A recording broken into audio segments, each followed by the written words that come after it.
LCS Summer Playoffs. We are ready to head into our first match between Team Curse and Counter Logic Gaming. And no doubt fans will be anxiously watching to see how the CLG squad perform after their recent trip to Korea for an extensive boot camp. Yeah, CLG were on a 4-game slide in the last few weeks, and it was causing some internal conflict, which was reflected in their in-game communication. Problems which they said that they have solved by eating, sleeping, and practicing under the watchful eye of their coach, Monte Cristo. So I don't think there is even this question of if their trip to go to Korea was a good thing, but the question is really how much did it help them? And one thing that we can say for sure is that CLG will definitely have the element of surprise on their side. Curse have had a very small amount of intelligence on how to prepare against CLG here and whatever strategies they may have picked up in Korea. So they may have Curse feeling a bit nervous coming into this series, whereas all the fans are much more excited to see this neoteric CLG and what they're bringing. Yep, and Counter Logic Gaming may need that edge because this matchup has favored Curse to the tune of 3 wins and only 1 loss in the regular season. Yeah, so Curse also, you know, they had a rough start to the regular season, winning only 5 of their first 14 games. And they spent the bulk of the season in 6th place. But around the halfway point, the team really started to pull together, and they turned around their season, ending the regular season 8-2 against the teams that are actually going to playoffs. And the last time that they actually lost a game to CLG was way back in week 1 of the summer split. Yep. The danger is, though, that Curse used everything in their playbook to make that last push into 4th place and secure their spot here in playoffs. So CLG have seen Voidboy's Tristana, they've seen his talent, and they've seen Cop's double Infinity Edge build. Well, whenever CLG play, Afromu is always a pivotal player to watch. And if you want to take a closer look at CLG's star support and his quest to be the best in the world, check out Drive, the Afromu story. It's on YouTube. Join in the conversation at #LCSDrive. And looking at this game now, CLG admit it is hard to predict what Curse will be doing, and that can make preparation difficult. So Doublelift says he's focusing on what CLG will be bringing to this game. Today's gonna be our first playoffs match against Team Curse, and we just have to win this game no matter what. To perform well in playoffs would be huge for us. Now that we've made it, I think we're all motivated, and I think that we can do really well. I learned this really early in my career that it doesn't really matter who you're playing against. It only matters who they're playing against, and that's you. But I know that my team thinks of Curse much differently, and they're probably the hardest team in the entire LCS to prepare for. I think that our champion pools are really deep, so I think a best of 5 actually benefits us. Like, we actually have a strong game overall. CLG is a team that we generally like playing against. We've done well against them, but they went to Korea. They're doing this hardcore boot camp. Honestly, we don't know what to expect. They don't know what we're going to do. You know, we haven't been in NA for a long time. It's either we flop against Curse or we're going to go really far in Worlds. I always just assume that I'm going to make the Worlds. As long as I have the passion to be a competitive player, I'll always have a chance to make Worlds. It's amazing how much intensity is just kind of floating in the air with this in-game preparation that nobody knows about what's going to happen. And that pressure falls on Counter Logic Gaming to perform very well and Curse to kind of just break down that wall and keep a 3-1 record and consistent history for themselves. So it's going to be a really amazing matchup. Let's check out the starting lineups and get right into it. On the blue side, it will be Curse. To start off, that's Quas in the top lane, Dominate in the jungle, Voidboy in mid, Cop at AD carry, and Xpecial at support. And on the red side, it's CLG. Up top is Seraph. In the jungle, Dexter. Mid link, AD carry, Doublelift, and supporting Afromu. There's some love for the Counter Logic gamers sitting on the stage right now. For this quarterfinal series, we will be keeping a close eye on the dueling junglers. That's going to be a dueling junglers, if you can. Dominate versus Dexter, as they're going to head off on the Rift. Yeah, Dominate really finished the regular season looking strong, and he was a big part of Curse's push to that 4th seed. Curse scored first blood in 22 of their 28 games, with Dominate participating in 86 of those first bloods. And the last time that these two teams did meet, Dominate had the upper hand. He was bringing his usual brand of early game aggression, and once Curse gained control, he was able to kill Dexter at his blue buff, and later he was able to find him recalling in a bush. As we've said, though, this is a retooled CLG who put a lot of effort into solving these issues, and we've seen that a confident Dexter is one of the elite junglers in North America. You got to remember that this win from CLG did come back in week 1. Cop was bringing out the MF pick. They were trying different things. Teams were feeling each other out. Seraph being the first Korean player to be brought over to North America on CLG. So everybody was kind of back and forth there. But Curse found their ground in these matchups. It's a good point to bring up the duo lane because Double Lift and Afromu, widely regarded best duo in North America. But the last 2 times that they faced Curse, Cop and Xpecial actually were the ones to come out with lane kills without a gank. That being said, the kills came from Double Lift and Afromu playing very aggressive, and then Cop and Xpecial sort of turning that around into a kill. We'll have to see what happens this time if Double Lift and Afromu maybe play a little bit more cautious, give them more respect, or if they go with the usual brand of all forward. All forward. And we also have to watch mid as well. Voidboy versus Link. 2 very different play styles, to say the least. Voidboy loves to go in. Link is kind of very calculated in what he does in this situation. Yeah, and Voidboy, as we said, Voidboy is really the center of Curse. He's the pillar that they build a lot of their strategies around. So a lot of that will be told in the picks and ban phase because, as we said, over 53% of the bans against Team Curse usually targeted at Voidboy. I was going to say that's Vayne. Vayne gets banned out. Yeah, I was going to say, what is that? We haven't seen her in so long. That's funny. But they take it out for Double Lift. His used to be his favorite champion. Yeah. Maybe they have better intel than we give them credit for. It'd be interesting to see what they focus. Every game Curse has played against CLG, Twitch has been banned against Double Lift, so the Vayne and Zed come out to start this one off. I heard Bjergsen yesterday saying, man, I just wish I could have played Zed one game. Just keep banning him. And interesting, CLG are forced to ban out the Alistar just because he's played in top and support now. It used to be an Afro move only pick. But with the changes to his ultimate and the mana cost, he has just skyrocketed in popularity. And we won't be able to see that combo with him and Link once again. Also, they take out that Tristana, which has classically given CLG a lot of trouble. Kha'Zix, and what do we have? So jungler actually does get a bit of focus here. So it's interesting, the landscape of junglers changed a lot on this current patch, and this is the patch that's going to be going to Worlds, so it's very interesting to talk about. The top 3 junglers did all take nerfs, but they were very small nerfs. So they've just been sort of brought down to the level of several other junglers, which have risen up. Kha'Zix being a big one, but also Nunu has really risen up alongside Kha'Zix to join the previous top 3 junglers, which are both up. Dexter has classically preferred that Elise out of the trio, but we'll see if CLG switch something up here. Nidalee grabbed up on the side of Quas, and Nunu would be very big for a kind of split push strategy that even Dig would run in the past if they were getting on Curse. But CLG, they're going to go ahead and lock that right in. Is that Nunu that rose up alongside Kha'Zix. Very, very strong early vision control. Very happy about this one. Talk about that one later once the game starts and we have more time. But they pair it with a Kog'Maw. So that's a great late game already secured for CLG. Curse have already locked in the split pushing strategy. Basically the queen of split pushing. Nidalee right now is a massive lane bully as well as strong in the late game at taking down those turrets. The thing you have to watch out for with this Nidalee especially is even level 1 kills. Because if you face check a bush with Nidalee in it, or even with her near it, she can actually chase you down. She's one of the few champions that can deal enough damage early because she gets 2 spells from her 2 forms and a 30% increase in speed if she marks you that can take you out. So level 1 is going to be very exciting just because of that one champion pick. I'm holding you to that.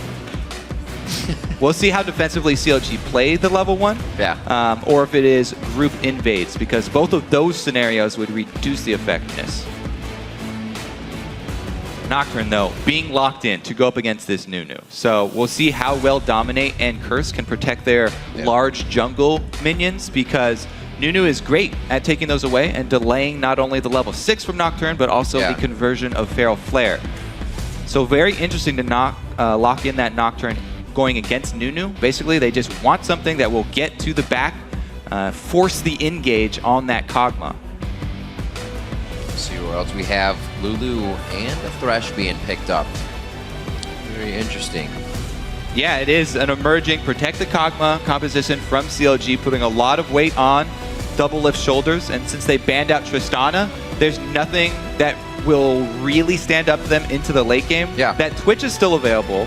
And he has a similar team fight power. But really, most teams, when faced with this situation, go with Corki. And they don't try and fight the late game power. Lucian, though, is a pretty good answer because he's not that bad in the late game either. Right. He also builds a strong crit line.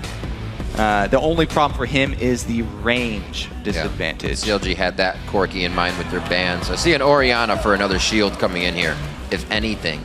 Still have the Cinder. No, actually, rather, picked up on the side for Cop, going to Voyboy.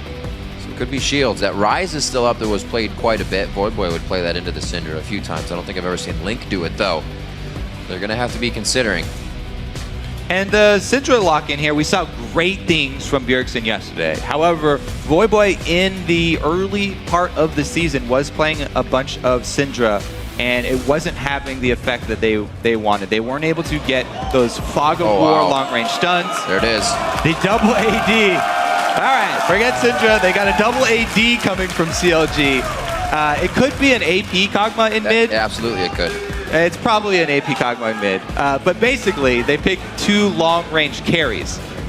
Link, the AP here for mid, will probably be building that as the Chinese and Koreans have been going with the very strong AP Kog'Maw, but that's very, very late game oriented.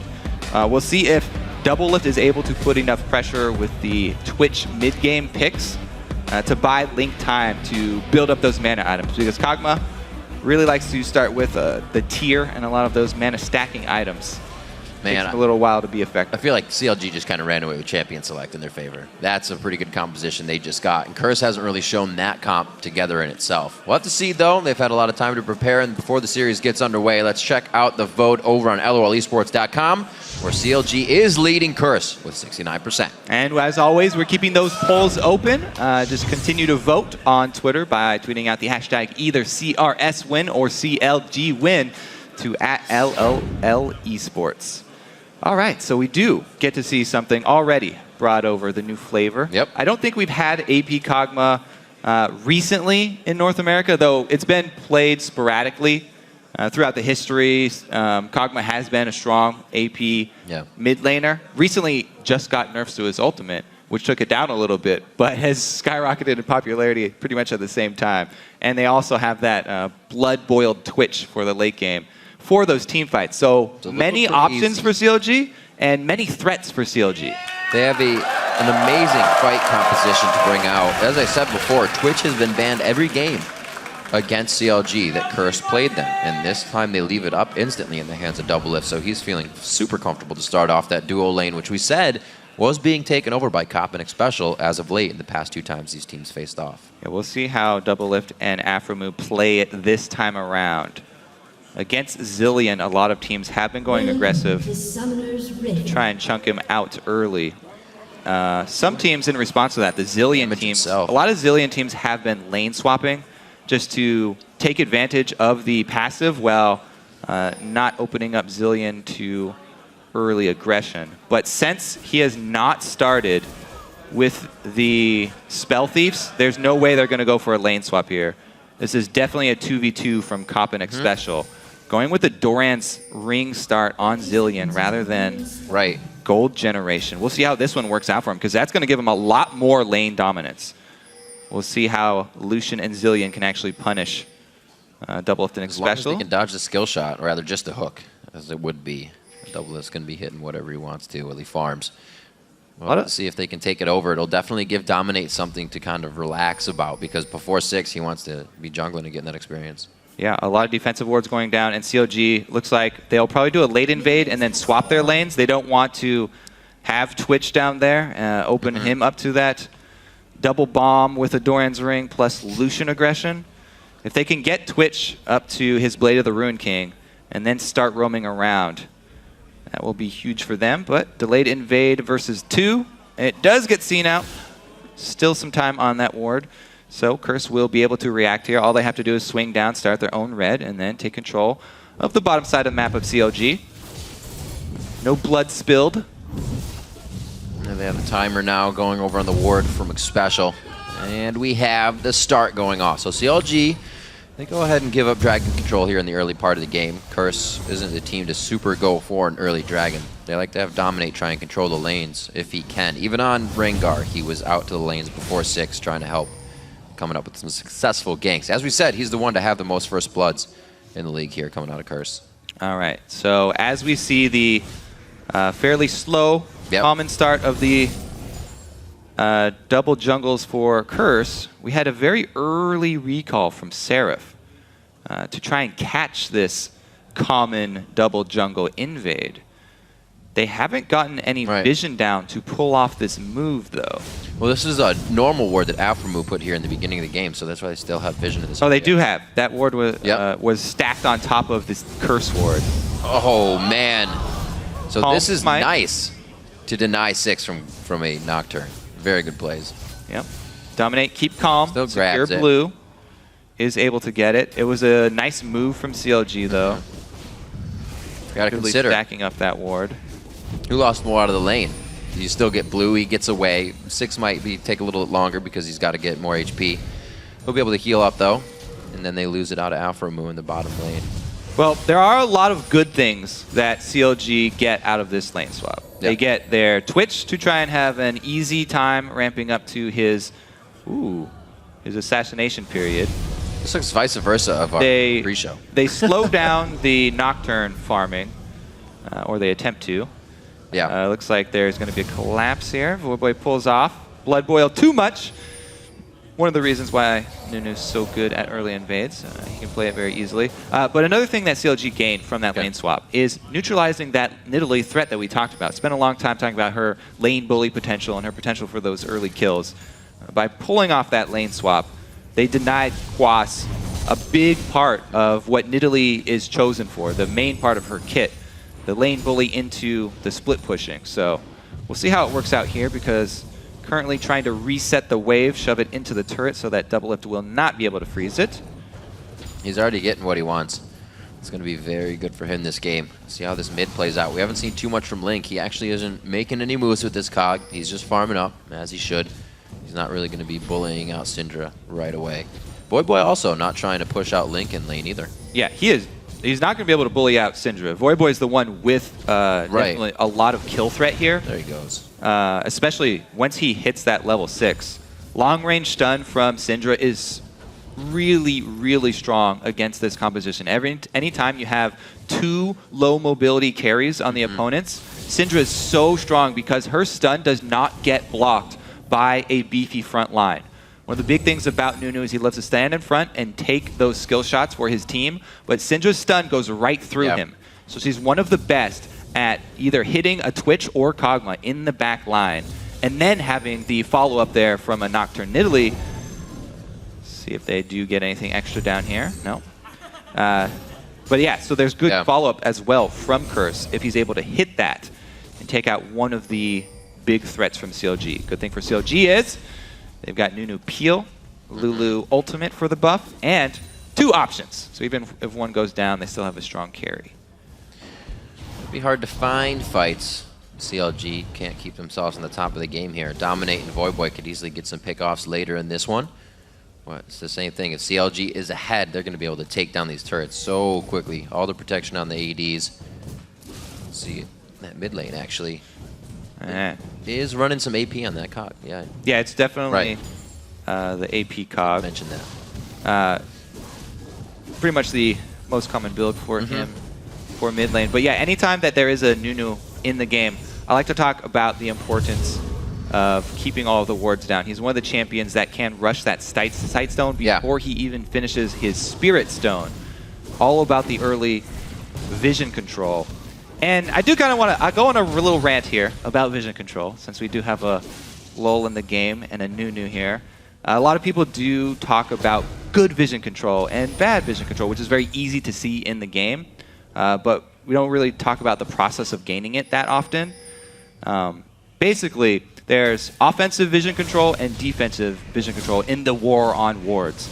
And a team that has very good offensive vision control, if you can get your wards down into contested territory first, it alleviates a lot of pressure on your defensive warding game.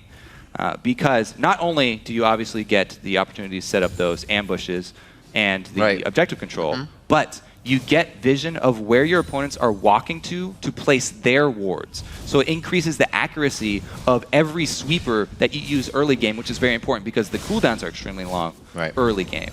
So if you are able to increase the accuracy of your sweepers, it greatly increases the efficiency of your defensive vision control game, and it makes it much easier. That's why I've become a very big supporter of these early mobility boots trend that we've been seeing from supports, opposed to rushing the Sightstone. There are many cases, of course, depending on what champions you have selected and their strengths in the game, where the mobility boots are a very good choice. Of course, those strengths do change over time. Let's see how this 3v3 goes around the blue buff. Syndra pretty much always has the advantage on those.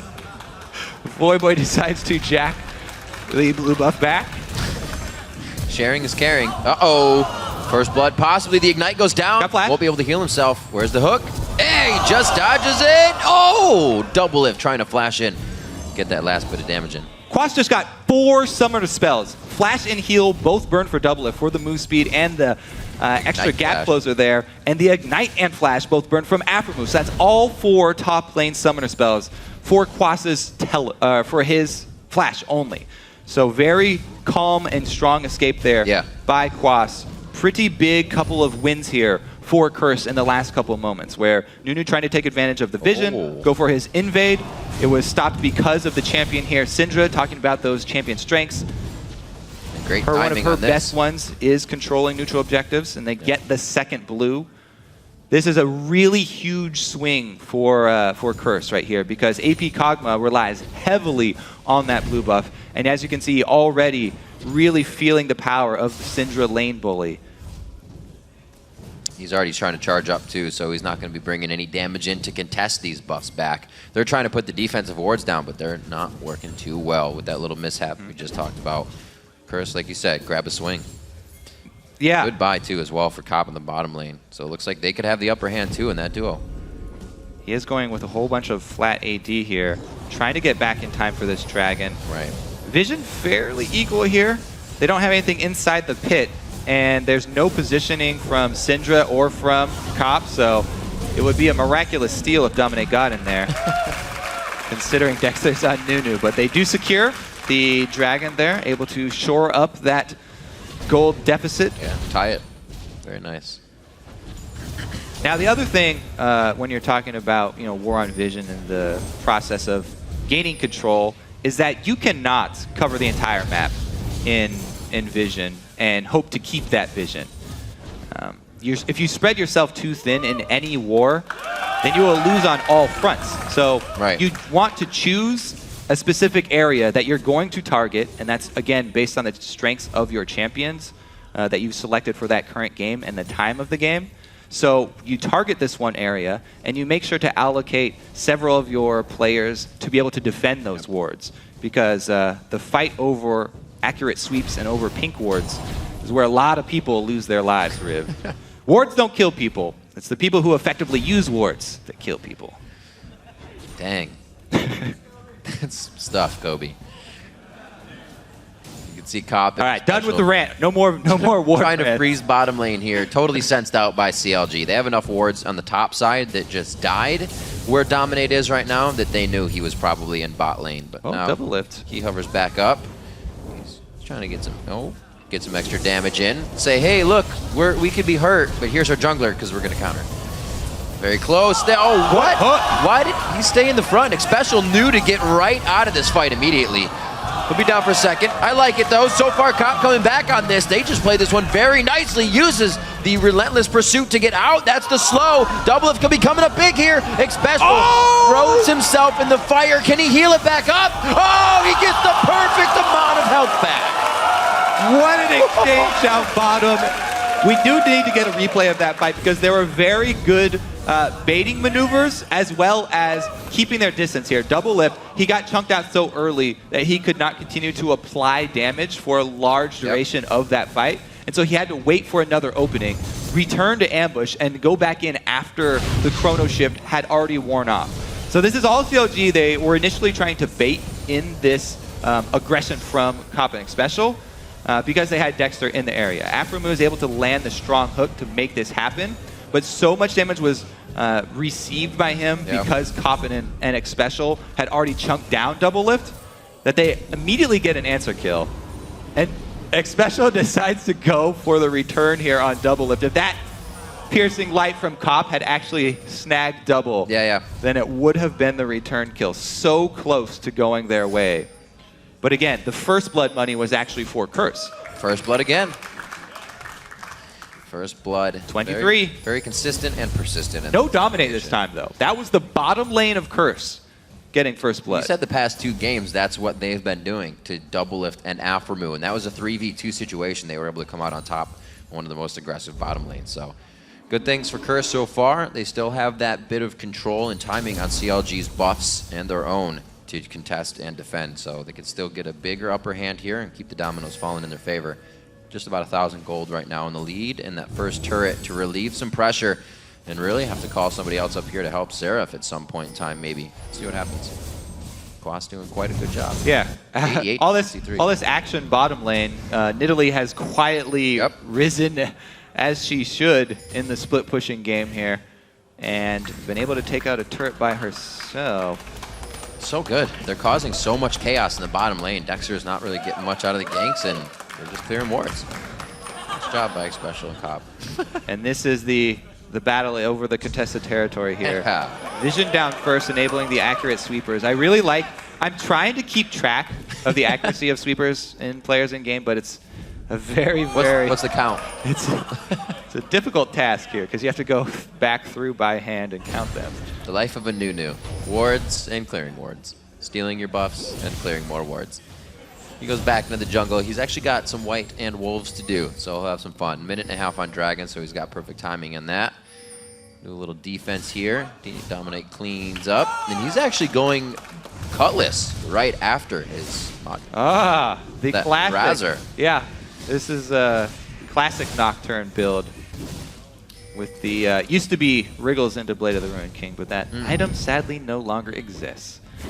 So he's just going straight Mad Dreads into Cutlass here for extra early power. We see that build a lot on Rengar previously.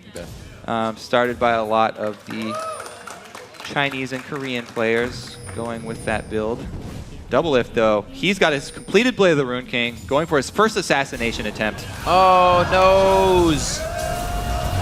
And it is a resounding success. He had to pay him back. Double Lift was just remembering that Corki versus Jinx matchup in the bottom lane where Cop did the same thing. He said, here's some medicine back. Seraph can't even really contest this red buff too much. Dominate's going to be able to come in. So CLG is able to reclaim their own blue, but that means Curse is focusing on red. I actually thought they were going to go ahead and give up that pressure, but they still keep it up in some way or another. Go ahead and get bottom turret for CLG. Great job by Double Lift to stay persistent there. Is that long range stun? Oh man, Dominate's just on the outside. That's the ultimate coming in, and he does terrify Link to death. Not going to be too much on this. Uh-oh, wait a minute. Nope. See, he tried to leave through the front door.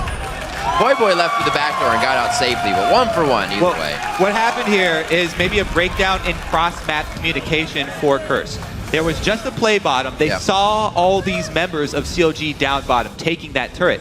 Yet, after their play on the top side of the map, they still went for a play mid without any reinforcement. So CLG, with a very easy rotation up there to defend, answer that kill on Link, even though Link is a very juicy target, and we got to see that combo in action we were talking about for the Syndra Nocturne, CLG are the ones who come out ahead because they were the ones already in the vicinity. Very easy move from them to swing over to mid, and perfect timing for Dragon. They clean up on objectives. Quas doing what he can on the top still, keeps the gold even with the turret for Dragon, and even the second turret, the Double Lift would have, or their turret with Dragon, I should say, they dropped in the bottom lane. So everybody's still clawing to get in the lead here. Infinity Edge for Cop. Didn't help him in the last fight with the 3v1 on Double Lift and his Blade of the Ruined King, which he's now going for a Ghost Blade. Just a little harass in the knowledge. But this is a little bit of the ward game. They know the wards are going down, so the sweepers are going to be efficiently used. And this is one of my favorite combos in the ward game, Nunu and Thresh, because Nunu's extremely quick and extremely tanky very early on because of the passive that he gets. He can go in and be the one to place down the dangerous wards. He always has a lantern to get him out if they run into trouble. So it's a really, really big boon for the team with that combo as far as the vision wars go. CLG going to try and press it in this area. All right. I'm liking it, Kobe. Both the compositions are kind of coming out now. CLG is going to try to force it down. They have a lot of power. Curse remembers to keep the split push going. Quas takes the other lane. Yep, his teleport is available right now, but really Nidalee just prefers not to use that spell. Wants to stay here as long as possible. He's got the completed Trinity Force, so this is the big spike for Nidalee. Most threatening Quad is going to get. Seraph's got himself a double buff here, though. Yeah, that could be really bad because they're coming down. Doublelift's going to match this. What can Curse do, though? Curse has to react. Make something happen for themselves as well. Oh my gosh, this could still be bad. Seraph has to get away. Aphromu's going to be able to get the Whimsy from him. There's two. Oh, the minions, they're doing quite a bit of damage right now. Chase him. Another one in mid. CLG wreaking havoc across the map. A little bit of chaos they're causing for Curse. Good chase down by CLG, knowing they had the time to kind of, I guess it's not a waste, but the time to run down there and get that to happen. Yeah, another good roam from CLG. Yeah. CLG's movements across the map have been what's keeping them in this game. To nobody's surprise, really, this is what was expected in this matchup here. They're the death ball this time. Exactly. They've been doing a very good job, and especially with Doublelift on Twitch, he's had very successful ambush moves. You talked about the stat in this matchup even. Curse and CLG. CLG often getting Twitch banned against them by Curse. They thought that Doublelift was done with this and that he had moved on from this pick. Never. But he has not. A little breathing room from the culling from Cop. See the AP's got in mid lane. Penetration after the Athenes with the tier still stacking for Link. Still waiting on him to go big damage. We see the blasting wand come in. It's a quick rod right after for Voyboy. He has not been able to cancel anybody out. Usually we see him with a few kills or at least the attempted roam by now. The team's kind of been in chaos. Still even in gold with that chaos because Quas has really been able to just control the lanes by himself. Yeah, this is a really exciting game because it's still even in gold and both teams have very, very viable strategies still. Yep. The split push is still a good option for Curse if they execute it a bit smoother. They do need to try and get Quas some an early warning system up so that the same does not happen to him. CLG though, after that first pick Nidalee, a lot of emphasis put on someone who can get past any ward line that's not true sight here. So Doublelift, pretty big answer here for Quas, and he's going to be a little bit more careful in pulling that off. The other thing that Curse do have going for them, again, is this course that Syndra long-range stun setup into the Nocturne ultimate. CLG, though, they're doing a great job of getting these wards down. And their Kog'Maw has done a good job of farming back up in that losing lane. They've gained enough confidence to even get into Curse's jungle. Yeah, there's that lantern you were talking about. Safety for the team. We'll have to see if they can continue to use that and get some kills out of the wards they've just placed. A little too close on the turret. That bomb's going to do damage, but it will not take him down. Dominating, he should die going in this far unless Curse can recuperate on the situation. A huge scat of the week. Quas comes in very deep. He gets hooked. Do they turn on him? It's not going to be enough damage right away. The speed up from Xpecial to get to safety, but slivers of health as these players are either limping at each other or trying to limp away. One of the most satisfying things as Syndra is being able to have Scatter of the Week cooldown come back up after you have unleashed power, because there are so many orbs on the ground, you get multiple stuns. First stun onto Seraph. Here we go. They go with the combo. Syndra ulti. Nocturne waits a while. They weren't sure if they wanted to 100% commit to this. Yeah. You can see why. Dexter zones out very well with the Nunu for a long time, but because of the Zillion pick, CLG are afraid to overcommit to these low health targets, and they don't get anyone too deep in this. That's why we see the few deaths from that exchange and CLG deciding to back off. Very great fight prowess from both teams right now. This could be, oh, what a spell shield. Definitely considering that situation, reading the minds of CLG on the pink ward take. And they just get out with a quick downed death sentence. Looking at the summoner spells on both sides, really only safety, and Link's flash is up. Everything with kill pressure is down, so it's whatever they have right now in the skills and what's up in the mana bar. CLG takes Dragon, though. They're going to go ahead and grab 3. That's the 3rd one of the game, all for them. And the gold's still not even now, but very close to being even with Curse in the lead. And again, CLG playing to their strengths. Curse doing a good job not jumping into that, not playing into CLG's strengths, because whenever you have one of these double strong late game carry teams with a lot of disengage, they've got the Nunu, they have strong objective control, they have strong disengage for these 2 very threatening carries. However, they do not have a very reliable engage for CLG. So CLG, it's very easy for them to set up around Dragon, and it's very dangerous for Curse to venture into that area, especially without vision. However, Curse are able to rely on that split push. They just left Quas in the top lane. They didn't waste any time going down to Dragon, trying to face check a Lulu Nunu team. And unfortunately, it looks like Seraph now being able to hold his own in that Quas lane. Quas not really being able to create the pressure he did earlier. We've seen him pretty much get killed twice towards that bottom lane now. Went back towards top, and he's stopped just halfway short of the golems. He is swapping again down to the bottom side, and again, the teleport is still up. But CLG, so classically, when you have this team that CLG are sort of running here, it's usually, yes, they do have very good, easy control over neutral objectives like Dragon, because they have, Thresh, Nunu, and Lulu for disengage, and they can scare you away. However, they are usually very weak to sieging up, because Twitch, as everyone knows, once he opens up from ambush, very vulnerable. However, they have an AP Kog'Maw who's very, very good at poking down around the turret. Orb now. So once he levels up and he gains the extra range on his ulti, then they can actually outrange Syndra stun, as long as none of their carries, Link or Double Lift, get caught by that long-range Syndra stun. Or Seraph, actually, as we saw him get hit last time. Nobody gets hit by that, then they can rely on that poke from Kog'Maw to open up an opportunity for them to go with. Still, though, Double Lift is not going to want to open up from his ambush around that turret range. Man, I'd say Blue Buff has quite a high priority for Link right now. If Curse could do anything to really kind of get under their skin, it's consistently keep vision on that. Those Kog'Maw living artilleries definitely start to eat out your mana very fast. You can see he already has the tier, so they're ready to keep charging it up and feeding him that. Lucidity boots as well for safety on Ghost and Flash. We see that on TF as well. Just got to keep it for safety. Yeah, Tyr and Athenes are critical for Kog'Maw. Opening up on Quas again, though. There's the assassination. Double Lift able to get past any sort of vision, and he's able to turn the tides in that 1v1. Again, Quas goes down. Even with wards, there's just not enough for Quas to get out safely now. The split push is kind of fizzling. It's a very smart answer from CLG to be able to go back to that Twitch pick for Double Lift. Continually assassinate the split pusher. This was one of the earliest answers to split pushers that we did see, picking some sort of assassin to go pick them off. You have a ridiculous clear on this team too.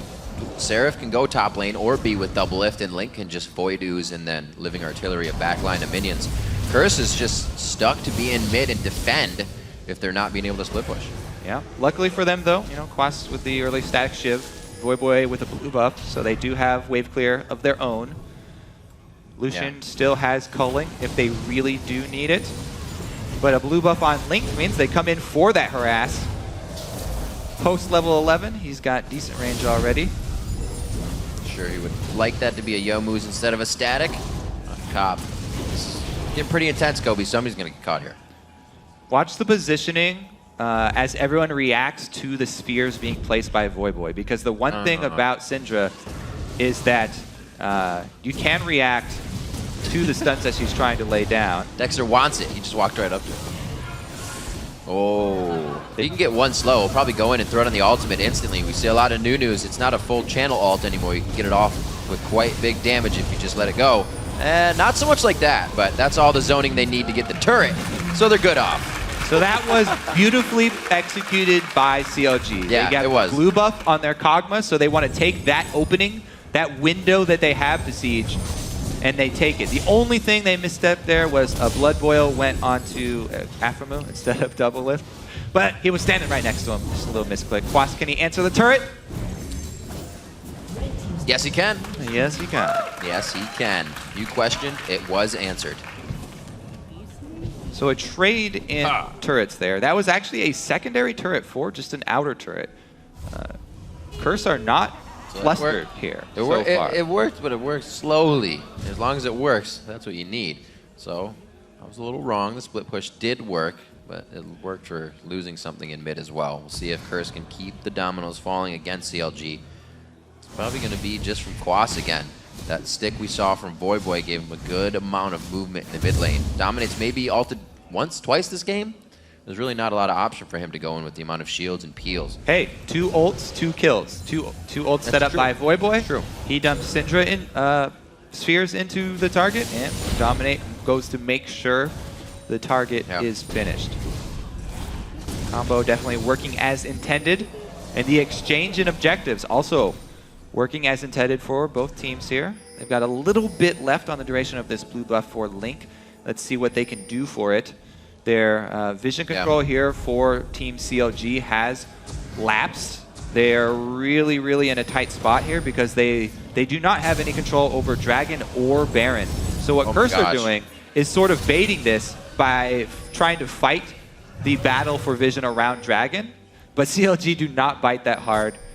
They go back up to check just in time. I believe that's Dominate, what was it, like 23 minutes? Dominate max consume on Nunu that one time, and that's how they beat Cloud9 in their game of week 11, I think it was, or week 10. Yeah, this time around, crazy. though, Curse, they can't do... Whoa! Whoa, dear. Oh, no! He gives him the okie doke, pulls him back in for a second there. Here comes CLG, they're swinging around to flank. That's one. Living Artillery does hit. They have Vision on X Special, and it might just be him, but no, do they want the special right off the bat? Blade of the Rune King used so Double Lift can kind of just run back and forth. The drive-by Blade active. Everybody kind of was just saying, look at the spells I have. Whew, very tense moment there. CLG do come out ahead with the Dragon pickup. Now, the thing I was about to say is that this Curse team, they can't take down the Dragon super quickly yet because the Blade of the Ruined King has not been finished for Dominate. It's still just the Cutlass. So that 2-man threat of Baron is not that threatening. CLG, all they have to do is put 1 ward in there, even though it was immediately cleared out. It's enough time for them to take Dragon and confidently get back up to contest it, that there was no threat of a Curse rushing down that Baron, and they come out ahead once again in the objective game. Very nicely done. And Sarah's Embrace finished up. CLG getting mounds ahead here with the game being quite close. They just haven't really turned on the afterburners yet. It seems like they could do some big damage if they get the one fight that they need and run right down middle. Curse is still trying to defend a little more than they're even able to do offense, which means they have to find a way through CLG's strategy right now. Doesn't seem like it may be for game 1. CLG has kind of locked down a lot of the map pressure. Now, with that lapse on wards, they've definitely noticed and started to put them back down on their side. So it is very difficult for Curse to find that way through CLG's strategy. Really, they're looking for the way around it here with the split push, with Nidalee curving around the bottom. See what we did? But yeah, if they did have a way through, it would be the picks. Because of the combo, it's not available right now because Dominate just used his ill-fated Nocturne ultimate on Aframu without support. But it is coming up very quickly here. CLG trying to force this Baron, though. They have vision control over the pit and a blue buff on Link. We see going into TP coming in. There it is. Down from the top side, it's going to be Seraph trying to hold the team down. Still has the wild growth to lock it and save somebody if they need to. Dominate gets hit up, Dexter backing out of the fight as well. Double Lift is down, 46 seconds. Aframu is down, focusing on Link now. A Cathian surprise could definitely cancel out quite a bit here. Quas actually carrying this one out. A 4-4-3 so far, and Quas on the run here. It's going to be a slow from Special if he can reach Dexter. He clicks to the left and says, here, have some movement speed, have a bomb. If you can take it, what a dodge from Dexter, but he does get the speed, slows him down with a blast. They get the ace. 47,000 gold across the board, 8-8, and Curse aces. Counterlogic Gaming. What a beautifully played fight from Curse. What execution right there. The confidence of the disengage and then re-engage of the team. We're definitely going to watch that one again. Quas gets a turret after that fight, though. So not only do Curse pick up the lead in kills there, or they even it back up, but they also get the objective afterwards because Nidlee's so fast. You got to note, Kobe, Link used his CRS Embrace accidentally before this fight started. Oh, so that was pretty big, that being down. But really, he was one of the last ones to go down here. This is the re-engage that we're talking about. After the Zillion ult, they use that for Dominate to tank pretty much the entire Nunu ult, and so nobody gets zoned by that. They just bide their time. They wait for Dominate to come back up. As Dominate comes back up, Curse know that he's going to go down. He's an easy focus target. This is a support Zillion ult. He has no AP. This will not be a full health Dominate coming back up. So they know that CLG are immediately going to dump damage on Dominate, and they take that opportunity to jump in. You see Cop dashing forward and Quas moving up as well. They immediately answer that kill, and they come out barely ahead. Nicely played right there. Curse really doing a good job, not hesitating. Very clear call. Very strong fight indeed. We kind of thought the death ball coming from CLG would be the victor at all of our objectives we have in this game. So far at Dragons, but Curse turning that one around. Quas with a great teleport here. Yeah. CLG trying to set back up vision. It's going to be another tango for the Baron Pit. Oh, they have the lantern though. Yep. Now, thing is, second time around, will Curse be able to pull that off? Because Flash is used for everybody except Xpecial, whereas CLG, they still have the important mobility spells. They've got Link, double Summoner, double it with his Flash up, and even Afro move. So if he has to Flash Lantern or Flash with his ultimate to get back up, there's a lot more mobility there. Oh no! That probably wasn't the best that could have happened right now. Dexter, he's throwing down a good ultimate, but he does get taken down by Cop. That's the best of situations. Both junglers are down. This would be a full team fight without a smite. Yeah, Xpecial was not in range to get his Chrono Shift off there. So it's still a pretty big win for Curse, though, because a 4v4 with a Zillion still on your team is a bigger difference than the 5v5 with him on your team. Is it a 4v4? So we'll have to see. They have positioning on the mid lane here. They're going to get this turret down. Like I said, once one team gets that opening, it's just such an influx. Map control comes to them now, and this makes Quas's job even easier. The team now can create pressure in the mid lane. The split push strategy comes back to life for these guys. Just need the wards now. It's a little dark. This game is so exciting. The level of the last two team fights, those definitely deserve re-watching. There were so many small things that went on. We'll have to revisit them later. CLG, third attempt on Baron. Return to the scene of the crime. Oh, man. They've got the vision. They have cooldowns. They have positioning. Slow going, that's for sure. There's the grab onto Quas. He should be able to get out safely. Just a little bit of focus onto him so far. Now 3 members. Whoa! What was going on the left side there? Voidboy gets taken down. The pillar is down for Curse. They have no AoE stun now. They cannot fight this once more. They have to return to split pushing. There's no way they can run into that Baron Pit line.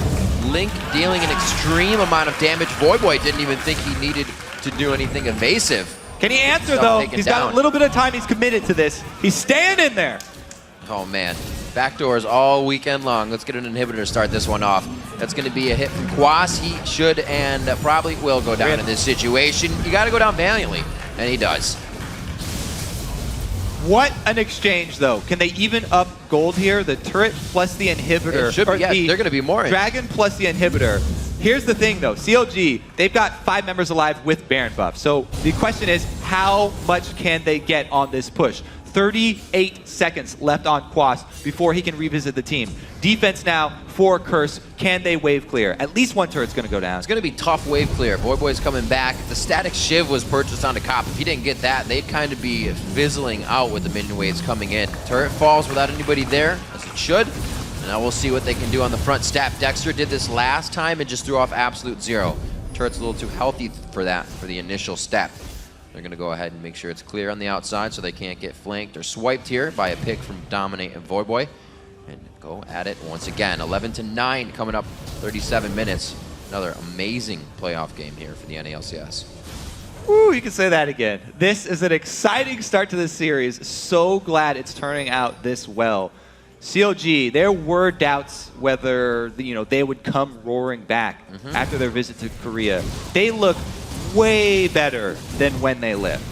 They were having a lot of trouble in the last couple games before they left.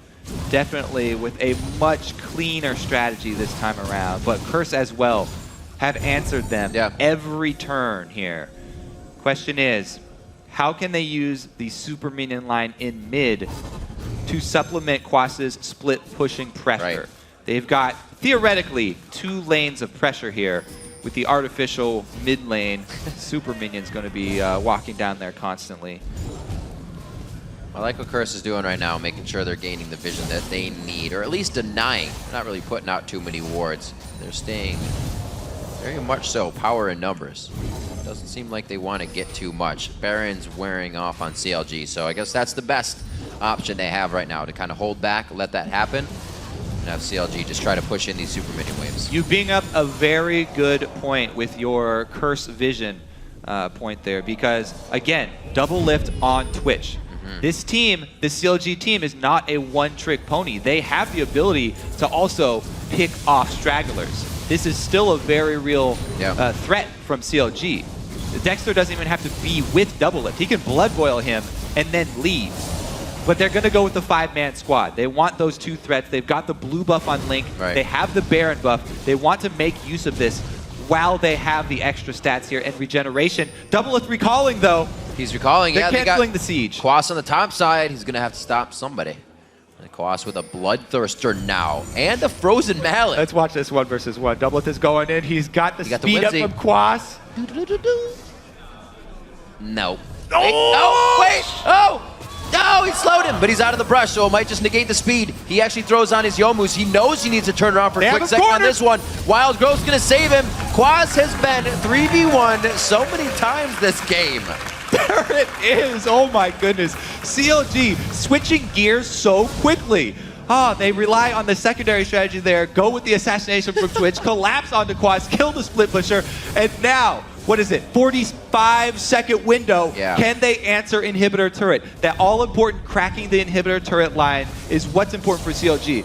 That pick on the split pusher does not mean much if they can't get the turret down in that window. It's so true. All the wave clear actually still stands for Curse, so this could be a tough task. 0 damage onto that turret, and they have to get in close to even get the auto attacks on. Yeah, they have the 2 long-range ADs and a Lulu, but it's not a huge amount of damage. Great job by Double Lift, focusing the turret. Whoa, boy gets locked in. He did get the Zillion ult, so he's going to be back up fighting for the team. 2 down now for CLG. They did what they could to take the mid turret, and Curse shut the front door. It's going to be Dexter staying alive. That tankiness coming in. He gets the bomb on Link. They have to trade. They have to split. Link would have killed him, and he goes down anyways. Aframu's getting hit up. Can he scatter the weak? It's within range, but he walks past it, so it's just going to be more Qs. Wow, Quas going ham as he comes up back to life and continuously gets another ace for the team. We're going to go ahead and get down mid lane for Curse now. 25 seconds left on Double Lift. Are they going to go for the Nexus? No, they don't have the Nexus. That inhibitor's going down. Ooh, okay, so they don't have any minions to take off the armor buff of the turrets. There's no way that's going to be the end of the game.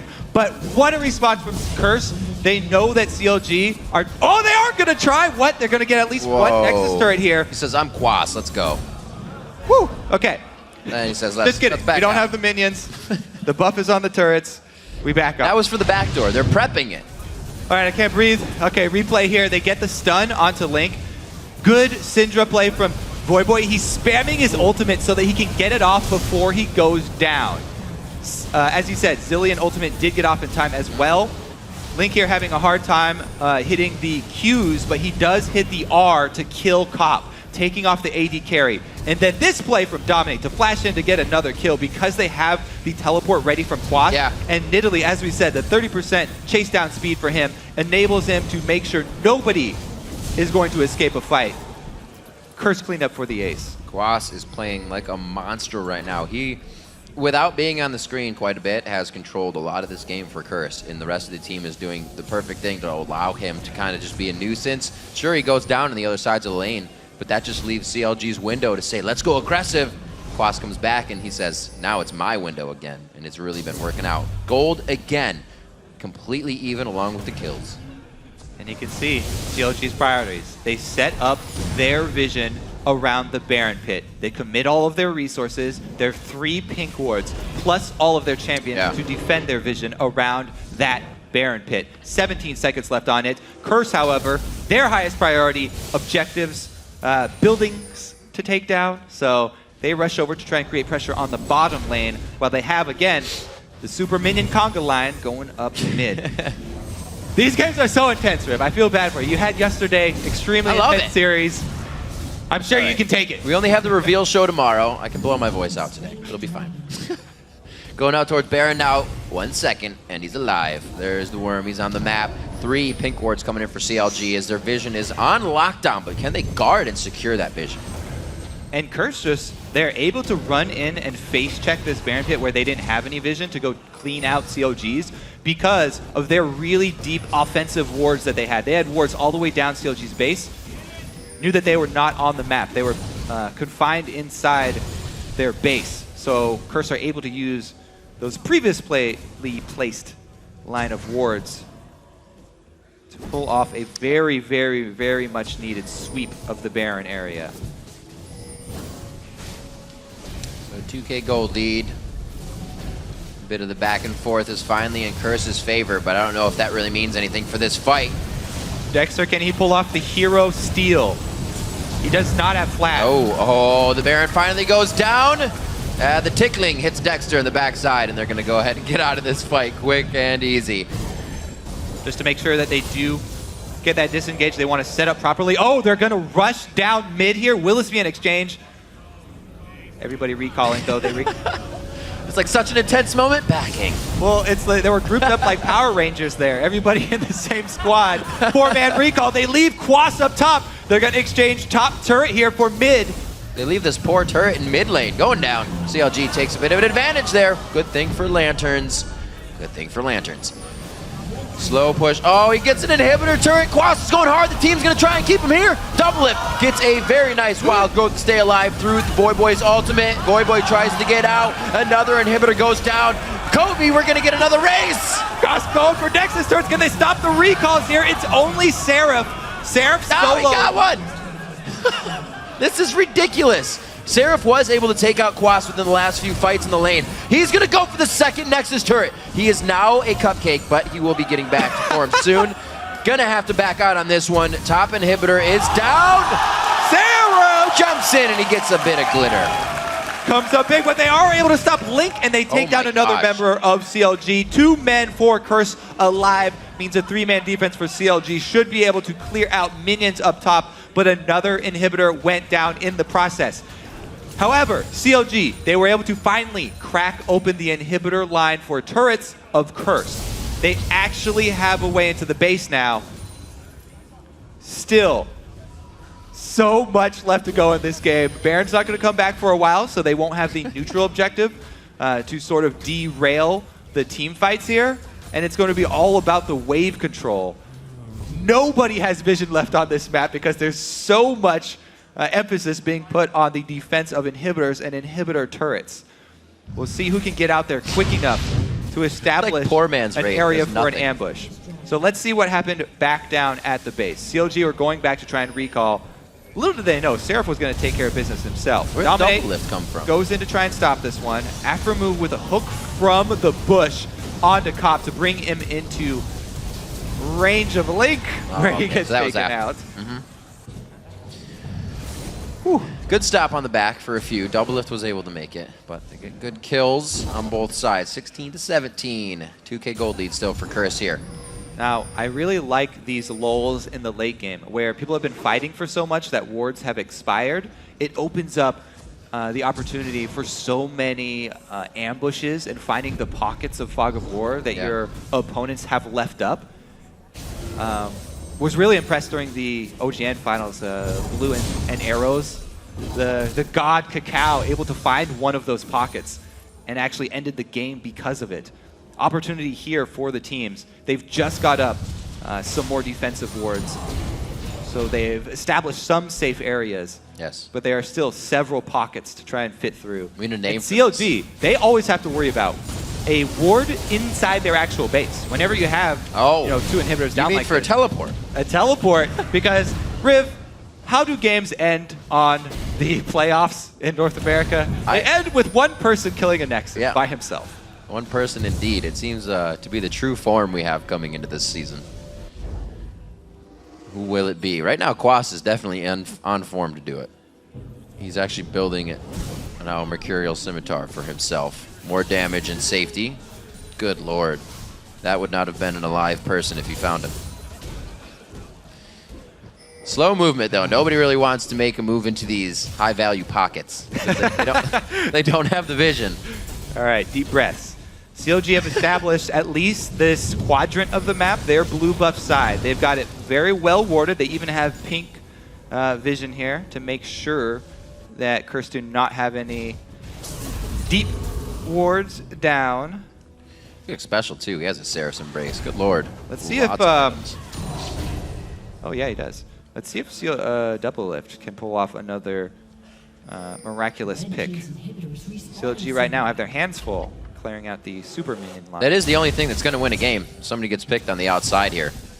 They can't just... We've seen him walk up to the turrets numerous times. Curse won 2 of those fights in a row. Yeah, and they have not been hesitating. They've been able to... Either Voidboy is able to land one of these stuns from Syndra, or Dominate is just forcing the issue here. They don't wait around for this Kog'Maw poke.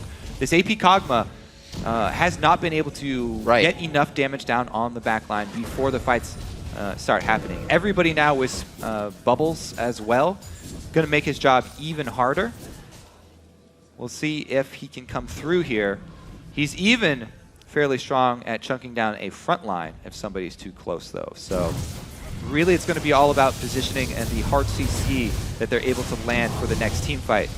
Bases are pretty much wide open. All it takes is one of those inhibitor turrets to be down. And if CLG cleaned up an ace, they could rush to end the game as well. Curse would definitely have an easier time of doing it, but nobody wants to make that first mistake here in the late game. We've seen it so many times in the high-pressure situations when everything is on the line.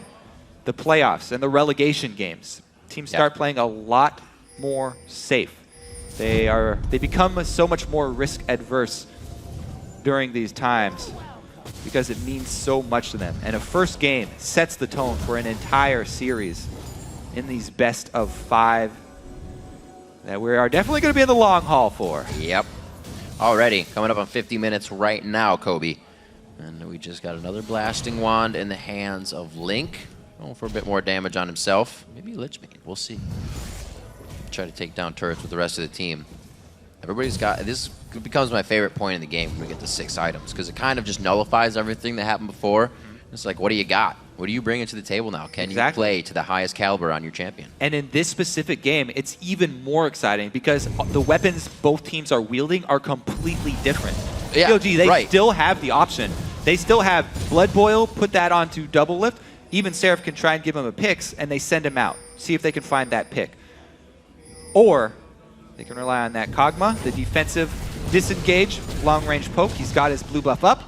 Seraph is handling himself in the split push game versus Quas right now, doing a good job wave clearing. He even has a Zhonya's Hourglass, so he can buy time if he gets into trouble for the rest of the team to move over there. This team from CLG are very quick. They have so many speed ups that they can add onto Double Lift that Double Lift can make his way across half of the map extremely quickly to cover any weakness that does show up.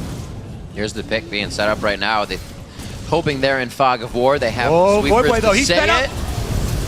He does not get the ultimate yet. They're able to shut him down. He actually does have Zillion's ult, but can they continue this fight? This will mean game if they can get any more. What a teleport for Quas! Seraph had no idea he was going to get pinched in on the back line. Quas is still attached to Seraph, but he gets the Lantern to safety from the Thresh Express, and CLG is out of there. Inhibitors are going to be going down here, more than one for sure. That might even be a push to finish. They don't mess time with the second inhibitor. They're going for the Nexus. This would be absolutely ridiculous. You can get very tunneled in on trying to get the Nexus turret, which will cost you the fight. The fight will cost them the game on either side. One Nexus turret goes down. Xpecial's one shot away from dying. Ult comes up again for him. Rewinding it down. Cop lives. Quas still alive, having the biggest health bar at the end of most of these fights, trying to be the last man standing. That's going to be game one. Perseverance and focus from Curse to take down Counterlogic Gaming. Look at all of the sides after that game. What an intense game here. And I would expect nothing less from the opener of these two teams. CLG versus Curse. The rivalry is reignited here. Everyone talks about the TSM CLG, but for the longest time, Curse were sort of like the stepbrother of that rivalry.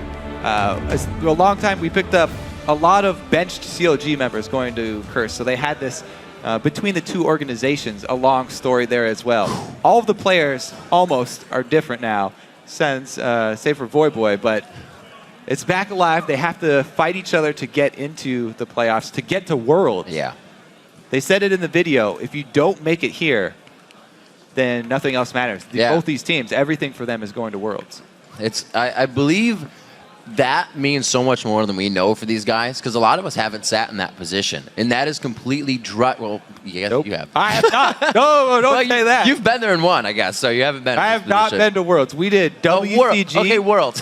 It's a completely. I've been to Worlds. But see, then I even was you not know playing. you've been near that position, and it's still more. There's so much pressure, and now CLG's pressure to perform has just gone through the roof. Like, obviously, they're coming with the backstory that they're the team that went over to practice, and Curse stayed here for 3 weeks to do what they could. And it looks like Perseverance really paid off. Understanding their opponents was so strong, and Quas has developed into such a top laner this season for them, and a big key factor to that game, along with the plays from mid lane and the early game again from the duo of Curse in the bottom. Yeah, I like that you point out Quas, because he doesn't get a lot of recognition, Right. even though his stats are always great and his team play is always strong. He doesn't make a lot of flashy moves. He plays so smart there. Yeah. In this game, the split pushing, he was on point with all of the teleports to follow up. He did get caught out by double lift though, but that's an invisible twitch coming at you, and they weren't able to reposition a lucky pink ward to try and get some defense for him. So I don't know how much you blame him for those early pushes, Right, because right. it is a team call. They need to do something to create pressure for the CLG team to keep them from just shoving in with the blue buff Kog'Maw. And on a quick note, I got crazy there, and I said the reveal show's tomorrow. It's on the 8th. Yeah. We're going crazy. Had to fix. Small Well, the crowds. lowdown now on the nail biter. We're going to go ahead and throw it over to our brain trust at the analyst desk. Thanks, Riv. Now, true to how this week has been going, an exciting first game to start off today's series. And guys, we've got to answer that question about how CLG has come back from their boot camp. They looked like they were a little out of sorts there later in the game, not sure how to engage or, you know, take a fight off of Curse. Yeah, I don't know what Doublelift was doing in that last fight. He thought he'd be able to open on the Cinder, but Voyboy had much better ideas. Like a DFG Cinder is going to one-shot him. But I think as a general thing, CLG did look much improved, but it wasn't like they turned into a top 3 Korean team overnight. You know, Absolutely. they're improved, but they're still CLG. Well, and Voyboy had the confidence of having a Zillion behind him to build that DFG and be in the front line, not too afraid of getting jumped on, knowing he could come right back into the fight. Now, another thing I want to look at, though, is the Nidalee in the top lane and the build that he went with. I mean, that suggests that they were split push from the start. That was all they were going to focus on. Right. Is that right? So Nidalee had a very weird build. She had Bloodthirster, Trinity Force, Frozen Mallet, Merc Scimitar. So that basically says she wanted to 1v1 and split push the entire day. I'm not sure if that's the best split pushing build. I don't play Nidalee, so I don't know about that. But she did a lot of damage and she was super strong. And they basically didn't want to fight and just have Nidalee deal with Lulu. And there's no way Lulu can beat Nidalee when Nidalee has those items. There's like nothing Lulu can do to that. All right, now, if we look at the fact that they pulled out that AP Cog, now that's something that we've seen come in from the Korean region quite a bit. Do we feel like it paid off? Did Link have enough time to kind of work on that champion? I mean, Hai and I were talking that the Kog'Maw was pretty good, but nothing spectacular. He never took over the game. But I think it's because CLG just had no way of following up on any poke that he did land. So if Link did manage to get a little bit of poke down, they could do something but they couldn't because they actually, even when they had a 4v5, we had that one fight that High called way beforehand. It was 4v5. He said if CLG goes in here, they throw. And so there were two major fights that game that basically showed that they didn't know how to play with the Kog'Maw. The first fight was at the mid inhibitor turret where they tried to backdoor it. The only way CLG wins the fight is if Kog'Maw pokes beforehand, but Curse was full HP under the turret, and they tried to force a 4v5, and that's not going to work. Kog'Maw didn't get to do any poke before that fight, and they lost that fight because they initiated before he got poke off. The second fight was the very end of the game, where Twitch initiated the fight, and if you look at the health bars of Curse, every member's full HP, Kog'Maw is full mana, and you don't want to force a fight like that. One, Twitch will die when he opens up. Two, Kog'Maw hasn't done anything yet. So they wanted to fight because they're afraid of Nidalee, but they haven't got any poke off yet, and they had to wait for Kog'Maw to do something. The fact that he didn't just basically made him lose the fight. If you look at the end of the fight, he has like 90% mana. That's not what an AP Kog'Maw wants. I thought it was a really interesting game, too, because we kept talking about how it was a big split push threat in Nidalee, and how was CLG going to deal with it. A lot of it was with Twitch. There wasn't necessarily, as Hai was saying, the best vision control to prevent the Twitch from sneaking up on Quas, which is why this game stretched on and on. But CLG never had a true answer for the Curse split push, and eventually it allowed Curse to win the game. Well, I feel like the Twitch was a fairly good answer to the Nidalee, having that assassination potential. The problem lied in not being able to convert anything off of the assassination. So does that mean they need to look towards a more engaged style jungler or something like that, so once they do deal with the split push, they can actually take an objective? Yeah, so every time they would kill Nidalee, right, what did they get after that? They got killed, but they sent 3-4 people to go up there and kill him. Also on the map, Curse wasn't doing that much when Nidalee died, to be fair. But when you sacrifice a lot of resources to do that, you're not really getting that much of an advantage if you're not able to press on with it. So it's just when you get a kill on Nidalee, what did they try to do after? They couldn't do much. Because as you saw, they got the kill on Nidalee top. They tried to push mid. They died for that. So even though they could catch out Nidalee, what can they get after that? And they couldn't get that much off of it. All right, I want to jump into a replay here. Hi, you already kind of touched on it a bit. We're at 39 minutes into the game. It's under the inhib turret where Curse manages to snag an ace. If you could, go ahead and walk us through this and just kind of elaborate on the point you were making earlier. Right, so they caught Nidalee earlier, and she has 20 seconds to revive. They're trying to tank a turret 4v5, and they can't do this. Just because everyone on Curse right now is full HP. In the case Curse didn't have Zilean, that may have worked out, but Doublelift and Seraph die instantly in that team fight, and they can't. They just can't do this. They haven't poked them down with Kog'Maw yet, and they're trying to do the thing they can't do. And they just didn't understand how to play against Zilean and how to play with Kog'Maw. Yeah, and that was another one of those situations where, although they got the hook onto Syndra, because of the Zilean ult, he got his ultimate off onto Twitch, as you said, but still came back up and is at the end of the fight here, putting out damage. X Special had incredibly clutch Zilean ults that whole time.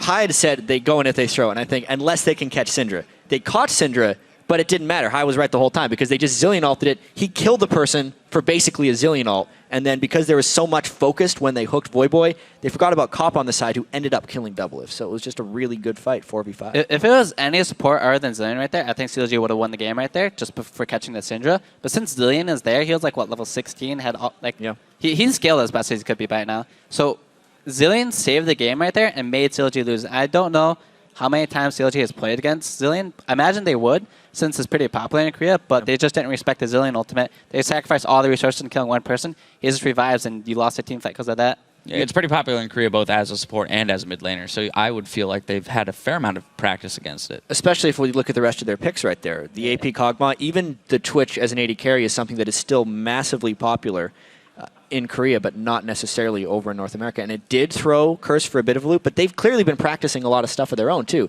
The Nidalee is something we haven't seen Quas on much, and X Special broke out the Zilean. Like, they prepared just as well back here as as CLG did over in Korea.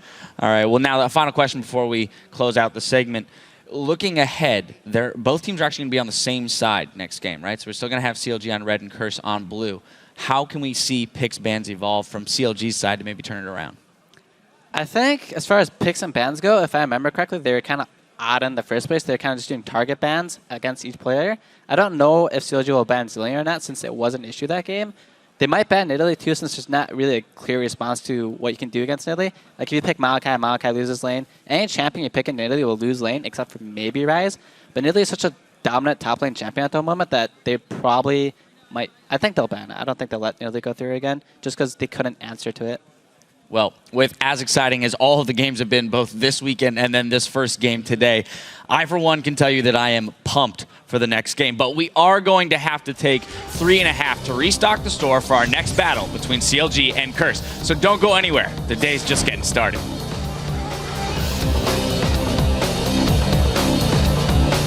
Get it?